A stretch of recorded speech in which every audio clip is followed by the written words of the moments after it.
திரு சுப்ராயன். பேரவைத் தலைவர் அவர்களே, 24-25 நிதிநிலை அறிக்கையின் மீது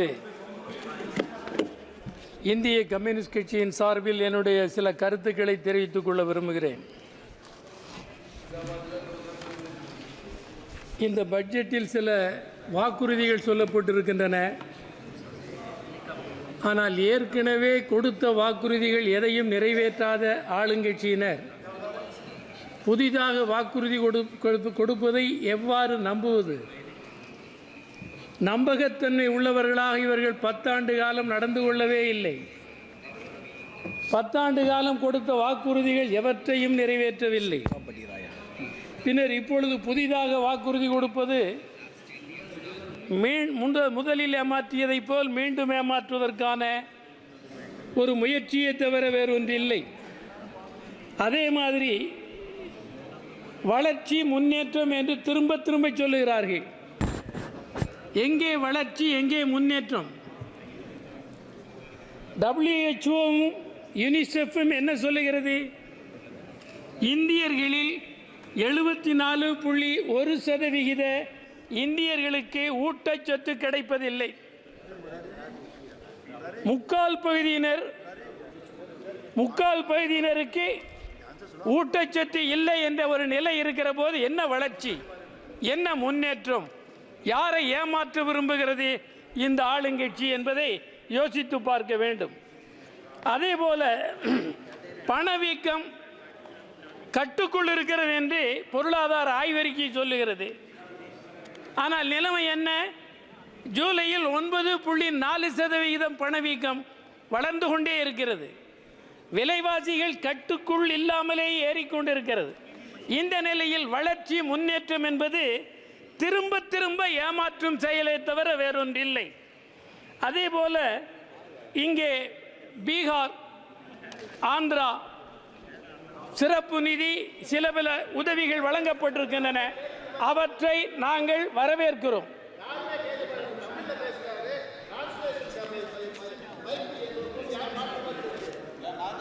பீகார், ஆந்திராவில் செய்யப்பட்ட உதவிகளை நாங்கள் ஏற்கவில்லை அல்ல, வரவேற்கிறோம். ஆனால் என்ன, இந்த தேர்தல் சமயத்தில் தான் உதவி கேட்டார்களா ஆந்திரா? இந்த தேர்தல் சமயத்தில் தான் பீகாரில் உதவி கேட்டார்களா? இந்த உதவி உதவ வேண்டும் என்பதற்காக செய்தது அல்ல. தங்களுடைய மலிவான அரசியல் நோக்கத்தை நிறைவேற்றிக் கொள்வதற்கு செய்யப்படுகிற அப்பட்டமான அரசியல் பித்தலாட்டம். இதைத்தான் நான் இங்கே குறிப்பிட விரும்புகிறேன். எனவே இவர்கள் நேர்மையான முறையில் அந்த உதவியை வழங்கவில்லை. எனவே இவர்களின் உதவி ஒவ்வொன்றும் இப்படித்தான் இருக்கும் என்பதை நான் இங்கே குறிப்பிட விரும்புகிறேன். அதே மாதிரி வேலையின்மை, இப்பொழுது நான் அவ்வளவு செய்கிறோம் இவ்வளவு செய்கிறோம் என்றெல்லாம் அளந்து விட்டிருக்கிறார்கள் பட்ஜெட்டில். இதே எம்எஸ்எம்இ தானே வேலை வாய்ப்பில் முதலிடம். எம்எஸ்எம்இ தானே ஜிடிபியில் 30% மேல் பங்களிப்பு செலுத்துகிறது. அந்த எம்எஸ்எம்இ நெருக்கடிக்கு உள்ளாக்கப்பட்டது யாரால்? இந்த பிஜேபி அரசாங்கத்தின் அப்பட்டமான ப்ரோ மொனோபலிஸ்காகத்தான். இவருடைய முழு ஆதரவும் கார்ப்பரேட் கம்பெனிகளுக்கும் பன்னாட்டு கம்பெனிகளுக்கும் தான். எனவே இவர்களின் தவறான கொள்கையின் காரணமாக சிறு குறு நடுத்தர தொழில்கள் அழிந்து கொண்டே இருக்கின்றன. அதை காப்பாற்ற வேண்டுமானால் ஜிஎஸ்டி வரி அவர்களை அழைத்து பெருவீத அளவில் குறைக்க வேண்டும். அவர்கள் பெற்ற கடன்களை ரத்து செய்ய வேண்டும். அதே மாதிரி அடுத்து நான் இங்கே குறிப்பிட விரும்புவது விவசாயம்.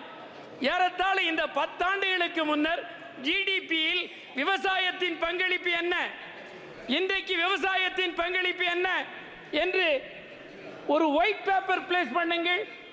என்ன வளர்ச்சியை கண்டிருக்கிறது விவசாயம்? கிராமப்புறம் காலியாகிவிட்டது. கிராமப்புற பொருளாதாரத்தை தகர்த்தவர்கள் இந்த ஆளுங்கட்சியினர் தான். எனவே கிராம பொருளாதாரத்தை தகர்த்திருக்கிறார்கள். எனவே வேலையின்மை மேலும் மேலும் அதிகரித்துக் கொண்டே இருக்கிறது. அதே மாதிரி 100 நாள் வேலை திட்டம், 100 நாள் வேலை திட்டத்தை அநேகமாக மௌனமாக காலி செய்து கொண்டிருக்கிறார்கள். நான் அழுத்தம் திருத்தமாக வலியுறுத்த விரும்புகிறேன். நிதி அமைச்சருக்கு அதே மாதிரி ஆளுங்கட்சியினருக்கும் குறிப்பிட விரும்புகிறேன். 100 நாள் வேலை திட்டத்தை 200 நாளாக உயர்த்த வேண்டும். அதேபோல் ஒரு நாள் ஒன்றுக்கு 500 ரூபாய் சம்பளம் என்பதை தீர்மானிக்க வேண்டும். இதை நடைமுறையில் உத்தரவாதப்படுத்தினால்தான் ஏறத்தாழ 35 கோடி மக்கள் பலனடைவார்கள். கிராமப்புற வேலையின்மை குறையும். கிராமப்புற வேலையின்மையை குறைப்பதற்கு யுபிஏ கவர்மெண்டால் அறிமுகப்படுத்தப்பட்ட மிக நல்ல திட்டம், சட்டம், அவற்றை நிறைவேற்ற வேண்டும் என்று நான் வலியுறுத்துகிறேன். அதற்கு நிதியமைச்சர் என்ன நடவடிக்கை எடுத்திருக்கிறார் என்பதை இங்கே தெரிவிக்க வேண்டும். அதேபோல் நான் போன குடியரசுத் தலைவர் உரையிலேயும் குறிப்பிட்டேன், இப்பொழுதும் குறிப்பிடுகிறேன். எம்பிக்களுக்கான தொகுதி நிதி என்ன வழங்குகிறார்கள்? 5 கோடி. 5 கோடியில் 90 லட்சம் ஜிஎஸ்டி. இது ஏதாவது அடிப்படை இருக்கிறதா? மக்கள் வரிப்பணத்தில் மக்கள் பிரதிநிதிகள் மக்கள் தேவைகளை நிறைவேற்ற ஒதுக்கப்பட்ட நிதிக்கு ஜிஎஸ்டி போடுகிறது இந்த அரசு. இந்த அரசு சிந்தனையோடு செயல்படுகிறதா? ஏதாவது மதிப்பீடு இருக்கிறதா? தயவு செய்து சிந்தித்து பாருங்க. அதே மாதிரி 5 கோடி, அதில் எல்லாம் போனால் 4 கோடி. ஒரு சட்டமன்ற தொகுதிக்கு 65 லட்சம் தான் கொடுக்க முடியும். எப்படி தேவையை நிறைவேற்ற முடியும்? தமிழ்நாட்டில் மாண்புமிகு முதலமைச்சர் மு.க. ஸ்டாலின் அவர்கள் ஒரு சட்டமன்ற தொகுதிக்கு 4 கோடி வழங்குகிறார்கள். அது மட்டுமல்ல, ஜிஎஸ்டியில் இருந்து விலக்களிக்கப்பட்டிருக்கிறது. ஆனால் ஒன்றிய அரசு என்ன செய்கிறது? வெறும் 65 லட்சம் தான் சட்டமன்ற தொகுதிக்கு வருகிறது. நான் இவற்றை தமிழ்நாடு போல் சட்டமன்ற தொகுதிக்கு 4 கோடி ரூபாய் வழங்க வேண்டும் நிதியமைச்சர் அவர்கள். அதற்கான முறையில் பதிலுரையில் பதிலளிக்க வேண்டும். இல்லை என்றால் அதை ரத்து செய்து விடுங்கள். அது வேண்டாம். ஏதாவது செய்ய வேண்டும் என்றால் அதிகப்படுத்த வேண்டும். அதற்கு அடுத்து நான் இங்கே குறிப்பிட விரும்புவது ஊழல் தேர்தல் பத்திரம் ஒன்றை சொல்லி முடித்துக் கொள்கிறேன். தேர்தல் பத்திரம் ஊழலை பற்றி பேசுவதற்கான தார்மீக அருகதை ஆளுங்கட்சிக்கு இல்லை. ஏனென்றால் ஊழல், இது நான் சொல்லவில்லை, உச்ச நீதிமன்றமே என்ன சொல்லி இருக்கிறது? தேர்தல் பத்திரத்தின் மூலம் வசூலிக்கப்பட்டது சட்டவிரோதம் என்று சொல்லி இருக்கிறது. நான் நிதியமைச்சருக்கு சொல்லுகிறேன், நீங்கள் உடனடியாக எந்த கட்சியாக இருந்தாலும் சரி, சட்டவிரோதமான முறையில் தேர்தல் பத்திரத்தின் மூலம் சேகரிக்கப்பட்ட நிதி முழுவதையும் பறிமுதல் செய்ய வேண்டும். அரசின் கருவூலத்திலே கொண்டு வந்து சேர்க்க வேண்டும் என்று நான் வலியுறுத்துகிறேன். எனவே ஒரே நிமிடம். எனவே ஊழலை பற்றி தயவு செய்து பேசாதீர்கள். இறுதியாக ஒரே வரி ரிக்வேதத்திலே சொல்லுகிறது. ரிக்வேதத்திலே முனிவர்கள் சொல்லுகிறார்கள், பகை வளர்க்கா அறிவை எனக்கு தா என்று. ஆனால் நம்முடைய இந்தியர்களின் துரதிர்ஷ்டம், பகை வளர்ப்பதையே அரசியலாக கொண்ட ஆளுங்கட்சி. பகை வளர்ப்பதே அவர்கள் குலத்தொழில். இவர்களின் குலத்தொழிலே இணக்கத்தை தகர்ப்பதுதான், இவற்றை தகர்ப்பதுதான் இந்தியாவில் தேசபக்த கடமை. பிஜேபியை அப்புறப்படுத்துவதுதான் தேசபக்தர்களின் பிரதான கடமை.